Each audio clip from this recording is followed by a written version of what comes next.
Yuji était un enfant pauvre qui était maltraité par son père dès son jeune âge en raison de son manque de talent. Il vivait dans l'ombre de sa sœur prodige qui avait enrichi sa famille avec ses talents.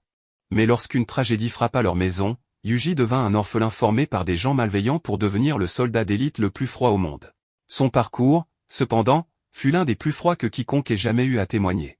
Ses parents le négligeaient toujours parce qu'il n'avait jamais eu le même talent que sa sœur Kazuki. Dès son plus jeune âge, les croquis de Kazuki émerveillaient son père, et son talent dépassait celui d'artiste célèbre, lui permettant de remporter de nombreux concours d'art et de vendre ses œuvres à des millions de dollars. Yuji a grandi en évitant sa petite sœur parce que tout le monde se moquait de lui quand il était avec elle.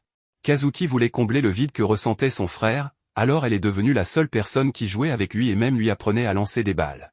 Ils passaient du temps ensemble, et sa sœur le soutenait en tout, l'encourageant à poursuivre ses rêves parce qu'il avait un potentiel extraordinaire. Elle était la seule chose qui lui apportait de la joie et l'inspirait à devenir comme elle, même les mauvais dessins qu'il créait, elle les chérissait pour booster sa confiance en lui.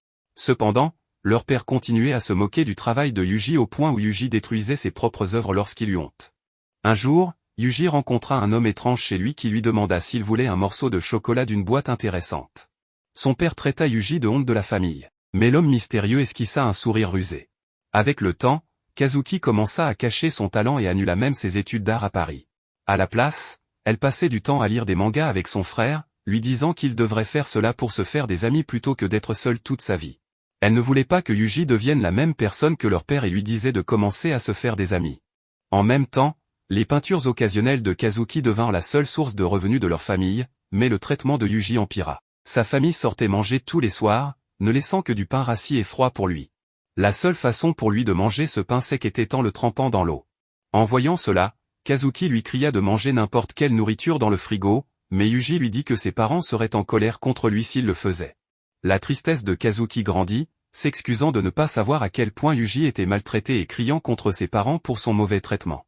Même alors, rien ne s'améliora. Son père continuant à montrer ouvertement sa haine et sa mère commençant à le négliger ouvertement pour éviter la colère de son père.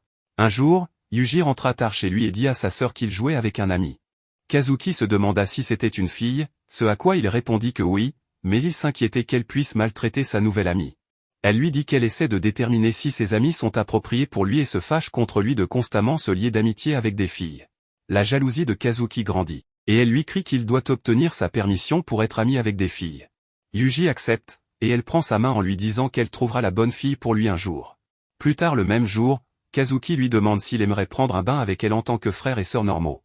Quelque temps après, Kazuki s'inscrit dans un lycée régulier et rejoint l'équipe de basket pour cacher ses talents incroyables.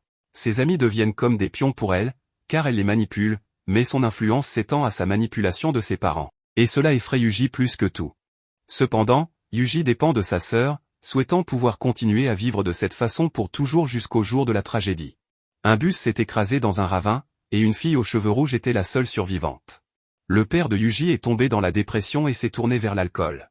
Sa colère a commencé à croître, et sa mère le cachait chaque fois que son père rentrait à la maison. La seule chose dont Yuji se souvenait était d'entendre son père crier sur sa mère en disant simplement « Je suis désolé ». Il est devenu le pire père imaginable, alors Yuji et sa mère ont fui vers un nouveau domicile où elle le traitait enfin comme un fils normal. Ils trouvaient le bonheur ensemble, même s'ils étaient fauchés, tant qu'ils étaient loin de leur père.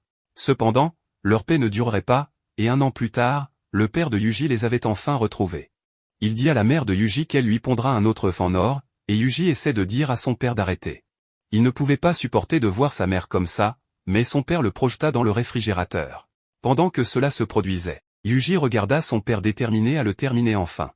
Il se souvient de sa sœur lui demandant quelle main il utiliserait pour tuer un homme. Il s'empare d'une bouteille de vin et la casse contre la tête de son père le mettant hors d'état de nuire. Il réconforte sa mère, et il lui demande jusqu'où il devrait courir cette fois-ci. Elle lui dit de partir en premier et qu'elle le rejoindra ensuite, lui donnant toutes ses économies. Elle lui dit de courir jusqu'à la gare et lui souhaite bonne chance en faisant cela seul. Sans perdre de temps, Yuji obéit à sa mère et court jusqu'à la gare. Mais des heures passent, et il commence à entendre les sirènes des ambulances. Alors qu'il retourne chez lui, il découvre que son père a été poignardé et entre dans sa maison pour découvrir qu'il ne pourra plus jamais parler à sa mère. Depuis ce jour, sa conscience s'est estompée, et il s'est réveillé plus tard à l'intérieur d'un hôpital avec seulement une note laissée par sa mère. Elle lui demande pardon en se demandant où elle s'était trompée tout en souhaitant qu'il puisse continuer à vivre. Ne sachant pas où aller en tant qu'orphelin, l'homme mystérieux est devenu son tuteur et a commencé à l'habiller comme sa petite sœur. Mais Yuji a tenté d'ignorer son tuteur harceleur car il avait maintenant un endroit où manger et dormir. Les nuits passaient, mais lors de l'une d'entre elles, un garde du corps de Rei est venu et était prêt à harceler Yuji, mais a rencontré son destin grâce à Yuji. Rei est entré, surpris que Yuji ait pu aller jusqu'au bout, et le félicite de s'être défendu comme il aurait dû. Yuji demande si Rei est en colère mais Rei lui dit qu'il fera de lui un outil fort et l'envoie dans son camp militaire pour l'entraîner. Il passait ses journées à s'entraîner pour devenir le soldat le plus froid, et il se trouvait être la pupille préférée de Rei. Mais cela n'a fait que pousser les autres enfants à continuer de l'intimider. Il n'y avait qu'une seule personne qui était gentille avec lui, une fille nommée Marlene qui n'avait aucun souvenir de son passé. Elle le traitait bien, lui sauvegardait même de la nourriture, et il pensait qu'elle était la seule personne sur laquelle il pouvait compter. Rei se faisait appeler Oslo sur cette île et s'entraînait même avec des couteaux réels avec Yuji. Il lui apprenait à se fier aux couteaux et à tuer avant d'être tué, car tout le monde dans ce monde était son ennemi, y compris sa propre famille. Oslo lui a fait un lavage de cerveau en lui faisant croire qu'il était son seul allié. Le jour de l'examen final arriva, et son test consistait à tuer la personne devant lui, qui n'était autre que Marlene. Il se préparait à l'affronter et commençait à courir vers elle, la frappant et la renversant. Son agilité surpassait la sienne, et ses coups la renversaient. Même lorsqu'elle essayait de se relever, il lui asséna un coup de pied qui la fit retomber au sol. Mais les souvenirs de sa mère blessée par son père ont commencé à lui revenir en mémoire. Il se souvenait des images qu'il avait vues ce jour-là, et son esprit commençait à se briser pendant le match. Marlene l'a utilisé à son avantage en l'envoyant au sol tout en se tenant au-dessus de lui avec un sourire de maniaque. Elle commençait à le frapper et Yuji croyait que tout cela était pour expier son péché d'avoir tué son père. Avant qu'il ne s'en rende compte, Yuji avait perdu et était devenu une déception pour Oslo. À l'intérieur de la cellule de prison, Marlene venait soigner ses blessures en pleurant et s'excusant de lui avoir fait du mal, car elle aurait souhaité ne pas lui avoir fait ça. Marlene continuait à essayer de le nourrir et était la seule à lui parler jusqu'au jour de sa remise de diplôme. Elle lui dit au revoir et qu'elle le reverrait, mais c'était la dernière fois qu'il la voyait et parlait avec elle. L'infirmière révéla la triste nouvelle à Yuji après son premier travail, et Yuji se demandait s'il aurait pu la sauver en la battant au lieu d'être gentil. Après avoir obtenu son diplôme, Yuji prit sa première mission d'assassinat et se déguisa en femme de ménage dans la chambre d'un homme riche. Pendant qu'il était distrait, Yuji parvint à accomplir sa mission avec brio. Ces assassinats continuaient d'être des réussites jusqu'à ce qu'un jour ils ont fait irruption dans la maison d'Oslo. Les forces de l'ordre détruisirent toutes les personnes se trouvant sur leur chemin et encerclèrent presque Oslo après avoir détruit toutes ses défenses de sécurité. Ils découvrirent un passage souterrain derrière une porte en acier qui le protégeait. Après l'avoir fait exploser, ils ne trouvèrent qu'un enfant aux cheveux blancs assis à l'intérieur et soudain, les cheveux blancs de Yuji sont tombés. Asako regarde le garçon, se rendant compte qu'il a trouvé quelque chose d'intéressant et Oslo parvint à s'échapper à part l'eau.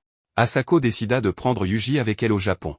Cependant, JB décida de la suivre, car elle devait les superviser. À l'intérieur de l'hôpital, Asako lui ordonna de se lever dans les 40 prochaines secondes, le frappa à la tête et continua de le menacer alors JB lui cria de traiter le garçon plus gentiment, mais Yuji n'avait jamais fait l'expérience de la gentillesse et ne saurait pas comment répondre. Alors Asako le traitait comme un déchet et lui disait d'arrêter ça. Elle lui attrapa le visage en disant qu'elle allait être son dieu à partir de maintenant. À l'intérieur de sa maison, elle lui ordonne de changer ses vêtements sales, mais ce qu'il voit les choque à la place. Son corps est rempli de cicatrices et de blessures par balles, et il n'a pas mangé depuis des semaines. Asako dit à JB de leur apporter des boissons et de la nourriture. Mais une fois à table, Yuji ne mange pas. Au lieu de cela, lorsqu'une mouche passe, il l'écrase de sa main.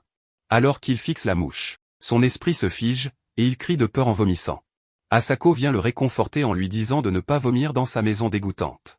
Il dort la nuit, et Asako réalise que son esprit est plus brisé qu'elle ne le pensait, car pendant qu'elle le baignait, elle a vu 2 blessures par balle, d'innombrables entailles de couteaux et des os cassés. Asako pense qu'il aurait peut-être été plus facile pour lui de simplement ne plus être en vie, mais elle jure de le protéger en tant que son dieu. Le lendemain matin, Asako est assise sur Yuji, essayant de le forcer à manger, mais Yuji supplie JB de le sauver. Asako lui dit d'arrêter de parler à la blonde idiote, car elle est tellement seule et stupide qu'elle écoutera n'importe quoi. JB dit à Yuji de se renforcer, mais il lui dit qu'elle n'a aucune idée de ce qu'Asako a préparé pour lui dans la cuisine.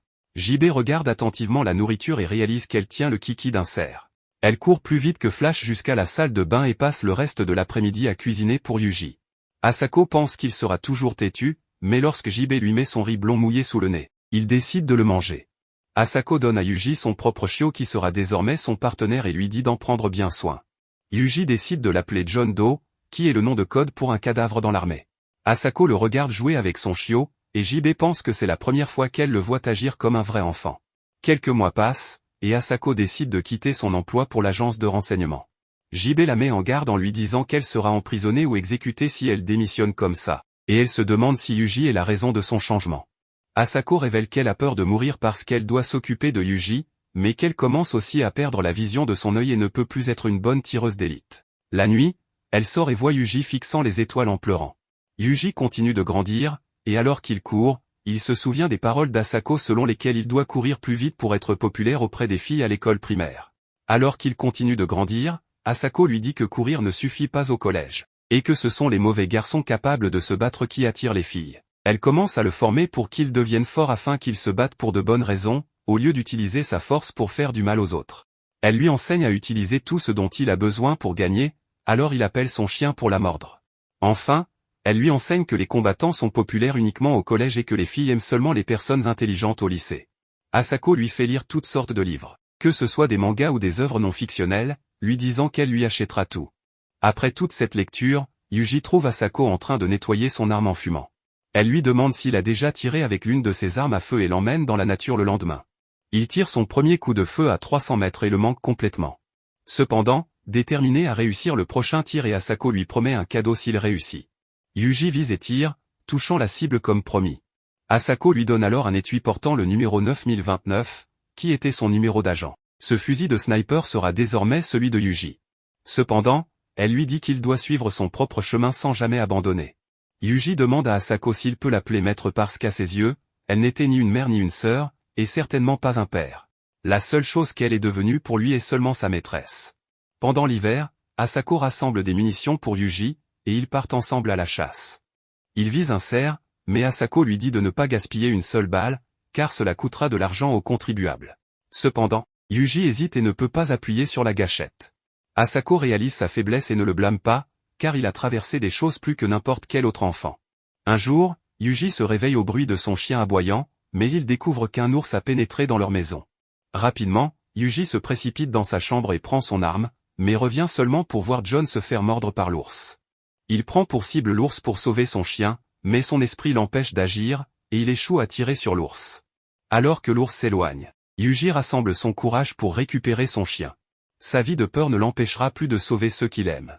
Alors qu'il court et est prêt à viser, il glisse sur la neige et tire, bloquant son arme. L'ours le remarque et est prêt à le dévorer vivant, mais Yuji utilise son couteau pour trancher l'ours. L'ours le repousse d'un seul coup, et l'esprit entier de Yuji clignote avec les mots pour en finir ici avec un simple bâton. Il crève l'œil de l'ours avec un bâton et pointe son arme sur la tête de l'ours. Un bruit de feuillage se fait entendre à proximité, et il voit quelques oursons s'approcher de son chien, car c'est leur nourriture. Yuji se demande pourquoi son chien, pourquoi sa famille est devenue leur nourriture. Il se demande pourquoi cela ne pouvait pas être une autre vie qui n'avait rien à voir avec lui, et il crie de douleur alors qu'il tire. Plus tard, il revient vers Asako avec le collier de son chien, et elle lui demande ce qui s'est passé. Yuji n'a pas pu tuer l'ours à la fin et lui dit que peu importe à quel point il a essayé, c'était inutile. Elle le serre contre sa poitrine en lui disant que ce n'est pas grave. Il passe le coucher du soleil à enterrer le collier de son chien, et Yuji souhaite pouvoir être aussi fort qu'Asako pour pouvoir mourir heureux. Asako lui dit que sa vie n'est pas juste une excuse sans signification jusqu'à sa mort et qu'elle sait qu'il ne peut pas tuer quoi que ce soit à moins qu'elle ne lui donne un ordre direct. Cependant, elle lui rappelle que sa nourriture et son abri sont fournis par les contribuables, alors il est redevable de s'assurer qu'il peut les protéger. Dans le passé, Asako lui dit qu'il n'aurait pas pu mourir avant d'avoir tué 10 ennemis, mais maintenant il doit sauver 10 personnes. Elle lui dit que cela n'a pas d'importance s'il est trop faible pour appuyer sur la gâchette pour lui-même, mais qu'il ne doit jamais hésiter à le faire pour sauver la vie d'un autre. Elle l'encourage à prendre plus confiance à lui sinon il aura des problèmes dans le futur.